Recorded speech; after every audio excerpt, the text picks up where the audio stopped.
કોઈ કામ ના થતું હોય તો એ કરી આપું છું, પણ આ જીવન જે સુખ માટે તમે ફરો છો ને એ વાસ્તવિક સુખ શું છે ને એ જ મનુષ્યને નહીં ખબર. અસલી સુખ ક્યાં છે ને એ જ ખબર નહીં. એ સુખ માટે તો તમે ફરો છો, અસલી સુખ ક્યાં છે?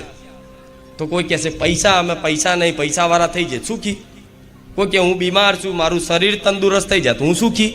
બીમાર વ્યક્તિ માટે સુખ શું હોય? મારું શરીર તંદુરસ્ત થઈ જાય, મારું શરીર નિરોગી થઈ જાય તો હું સુખી. ગરીબ વ્યક્તિની સુખ, એનું સુખ શું હોય કે હું મારા જો પૈસા આવી જાય, હું પૈસાવાળો થઈ જાઉં તો હું સુખી. શું હોય? હું સુખી. કોઈ નાનો માણસ હોય બરાબર, તો એને શું હોય કે હું મોટો માણસ બની જાઉં તો હું સુખી. પણ મોટા માણસ બનેલા રૂપિયાવાળા તંદુરસ્ત વ્યક્તિ હોય તે દુઃખી છે, તો એનું કારણ એક જ છે કે એ વસ્તુમાં સુખ નથી. એ ખાલી થોડા ક્ષણો દેખાતું સુખ છે, અનુભવાતું સુખ છે.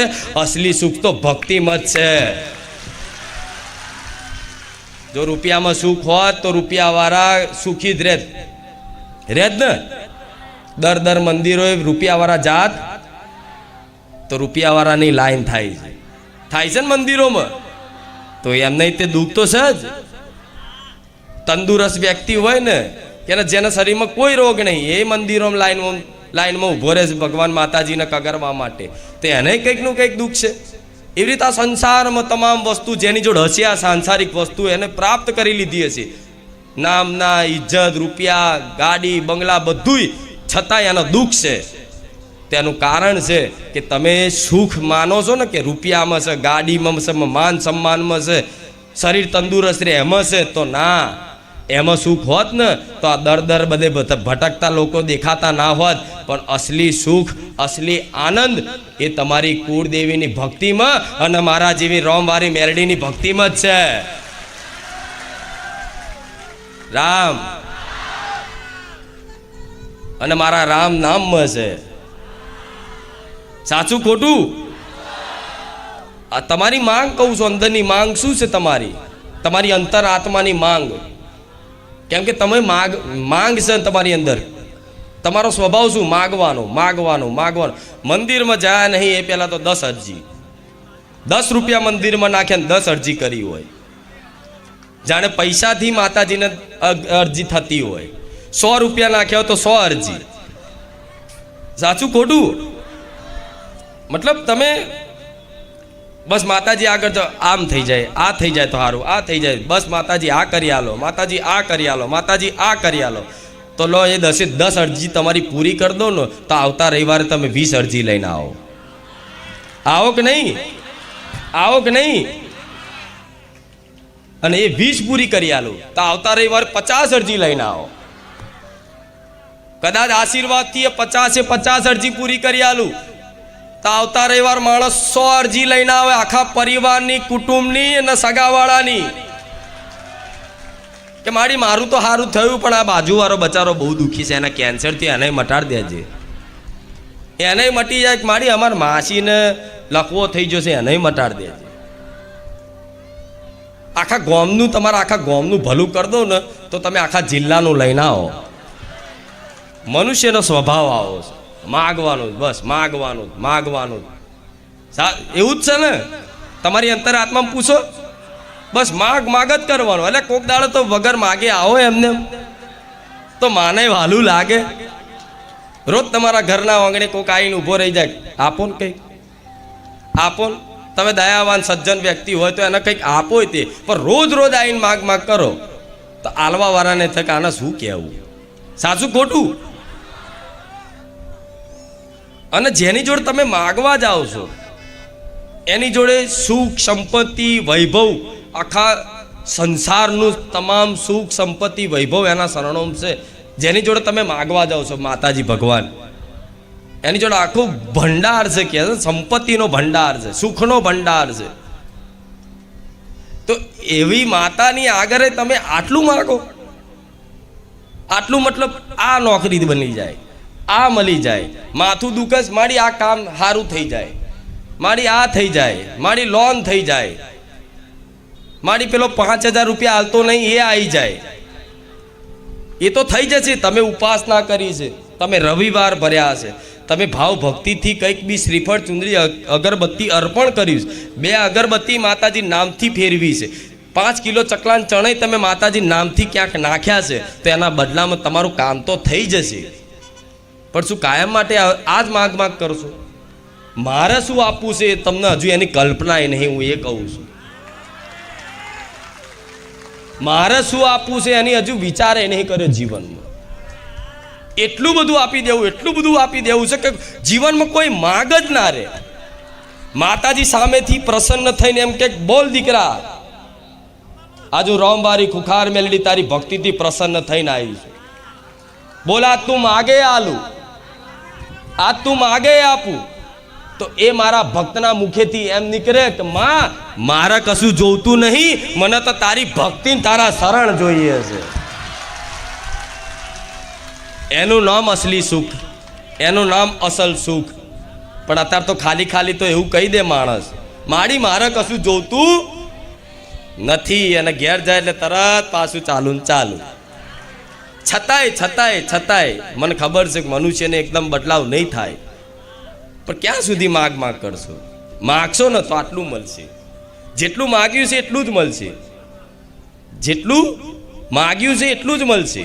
અને નહીં માગો ને અને મારી પર છોડશો ને કે માં તારે જે આપવું હોય આપ, તો મારે શું આપવાનું હોય હજુ એની કલ્પના નહીં. કેમ કે હું માં છું. હું આવી ગાડી બંગલા આલીને તમને રાજી ના રાખું. ગાડી બંગલા તો અમથો તે મહેનત મજૂરી કરો ને તોય ઘેર આવી જાય. પણ હું જે આલવા માગું છું ને આ સંસારમાં કોઈ ના આપી શકે, એનું નામ માતા કહેવાય. રામ જોઈએ છે ને એવી વસ્તુ. એક દિવસ એક રાજા હતા, અને મતલબ એક વ્યક્તિના, એક ગરીબ વ્યક્તિ હતો, એણે કોઈની મતલબ જાન બચાવી. એક ગરીબ વ્યક્તિએ કોઈને તલાવમાં પડવાથી એની જાન બચાવી, મતલબ એ પડીને એને બચાવ કર્યો. તે વાત રાજાને ખબર પડી. તો કે આપણા વિસ્તારમાં એક વ્યક્તિએ તલાવમાં પડેલા વ્યક્તિ માટે એનો જીવ જોખમમાં મૂકીને એનો બચાવવાનો પ્રયાસ કરીને તલાવમાં પડ્યો. તો રાજાને વાત મળી, તો રાજાને પ્રસન્નતા થઈ કે આવો વ્યક્તિ કોણ છે, સેવાભાવી સજ્જન વ્યક્તિ કે જેણે પોતાનું જીવન મતલબ દાવ ઉપર મૂકીને અને બીજાની રક્ષા કરી. તો બોલાવો આપણે એમના આપણા મહેલમાં. શું બોલાવો? તે મતલબ એ રાજા એ વ્યક્તિને બોલાવવા મોકલ્યા સિપાહીઓ, અને રાજા જોડે એ વ્યક્તિ ગયો અને કીધું કે બોલો, તો કે તમે આટલી મતલબ પોતાનો જીવ જોખમમાં મૂકીને તમે આ બચાવ કર્યો? તો કે હા મહારાજ બચાવ કર્યો. તો કે બોલો કોઈ વાંધો નહીં, તમારા બદલામાં હું તમને કંઈક ઇનામ આપવા માગું છું, કંઈક આપવા માગું છું, બોલો તમારે શું જોઈએ છે? તે ગરીબ વ્યક્તિ હતો અને ખાવાના મતલબ હરખું 2 ટાઈમનું મળતું નહોતું. તો ગરીબ વ્યક્તિ હતો, તો એણે શું માગ્યું કે 1 વર્ષ માટે મારે ભર્યા ભંડાર ભરાઈ દો, બરાબર, અને 1 વીઘામાં જગ્યા કરી આલો, અને મારું એક નાનું એવું ઘર બની આલો. શું? મતલબ 1 વર્ષનું અનાજ મને ભરી આપો, 1 વીઘો જગ્યા કરી આલો, અને એક નાનું એવું મને ઘર બની આપો.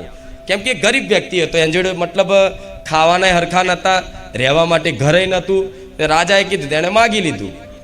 તો એણે માગી તો લીધું, પણ જો અગર એ જ ગરીબ વ્યક્તિએ એવું કીધું હોત કે રાજા મારે મતલબ શું જોઈએ છે એ તો ખબર નહીં, પણ તમને જે ઠીક લાગે ને એ આપો, તો એ રાજાની ઈચ્છા શું હતી ખબર છે? આખો વિસ્તાર એને આપવો અને આખા વિસ્તારનો એ રાજા બનાવવો હતો. અને એને માગી શું લીધું? 1 ઘર, 1 વર્ષનું અનાજ ભરી આલો, બસ આટલું પર્યાપ્ત છે. કેમ કે એની માગ આટલી જ હતી. અગર એ વ્યક્તિ એવું કીધું કે તમને જો ઠીક લાગે, તમારે જે આપવું હોય એ આપો, તે રાજાના મનમાં તો એ જ હતું કે આને મારે આખા વિસ્તાર આપી દઉં, એક વિસ્તાર આપી દો, 1000 વીઘાનો એક વિસ્તાર આપી દઉં, અને એનો રાજા એને સ્થાપિત કરી દો કે લો આ ગામનો, આ વિસ્તારનો આ રાજા કાલથી આ વ્યક્તિ. એના રંકમાંથી રાજા બનાવવાની ઈચ્છા હતી. પણ તમે માગી લીધું શું આટલું? તો પછી રાજા શું કે ભાઈ હવે માગ્યું છે તો હવે આપી દો. એ થોડી એવું કે ના હવે મારે તો આપવું છે તો લે. અગર એણે હવે આ વાત કીધી હોત કે તમને જે ઠીક લાગે, તમને જે યોગ્ય લાગે એ મને આપો, તો રાજા 100% એના રાજા બનાવી દે. પણ તમે આ રીતે જ તે કદાચ ચલો કંઈક વાતે તમારા થોડા ઘણા સત્કાર્યોથી માતાજી પ્રસન્ન થાય, માતાજી પ્રસન્ન થાય. એટલે એક દેવી શક્તિની એક મહિમા હોય છે કે તમે એની જેને માનતા હોય, જે તમારા આરાધ્ય દેવ હોય, માતાજી હોય, એને તમે દીવો કરતા હોય, અગરબત્તી કરતા હોય, એનું નામ લેતા હોય, એનું સ્મરણ થતું હોય, એના ફોટામાં મોબાઈલમાં જોતા હોય, એના દર્શન કરતા હોય, એના દરબારમાં જતા હોય, તો એક દેવી શક્તિની મહિમા હોય છે. એનું નામ લેવાથી, એને યાદ કરવાથી, એનું સ્મરણ કરવાથી, એના ધામ જવાથી આપે રૂપે મહિમા તમારી આગળ પાછળ ફરે. એટલે તમે જે વસ્તુ કદાચ ઈચ્છા કરો કે એની આગળ બોલો, પ્રગટ કરો ને, એ તરત એ શક્તિ એનું કાર્ય કરી દે ને કરી જ દે, થઈ જ જાય. એમાં કોઈ ચમત્કારની નવી વાત નથી. બધા ચમત્કાર સમજે, મારી આ જબરો તે ચમત્કાર કરી દીધો, આ કરી દીધો. અને તમે ભક્તિ કરી છે, તમે જેનું નામ લીધું છે, જેનું સ્મરણ કરી છે, એની શક્તિ 24 કલાક તમારી જોડે હોય. તમે જે બોલો ને જે માગો એ પૂરું થાય. પણ થોડી શક્તિ થોડી ભેગી થઈ નહીં, માગી લીધું, થોડું બેલેન્સ પડ્યું નહીં, વાપરી નાખ્યું. થોડું ભરો, ગલ્લો ભરો, બેલેન્સ ભરો, અને બેલેન્સ ના વાપરશો. વાપરો તો સદુપયોગ, પશુ પક્ષીની સેવામાં વાપરો. તમારા વ્યક્તિગત જીવન માટે ભલે તમે દુઃખી રહી જાઓ ને, તો એક સમય ચાલશે કે હું દુઃખી રહું, પણ ના, મારી માં તારી કૃપાથી હું કોકને સુખી કરું ને, મને એવું આપજે.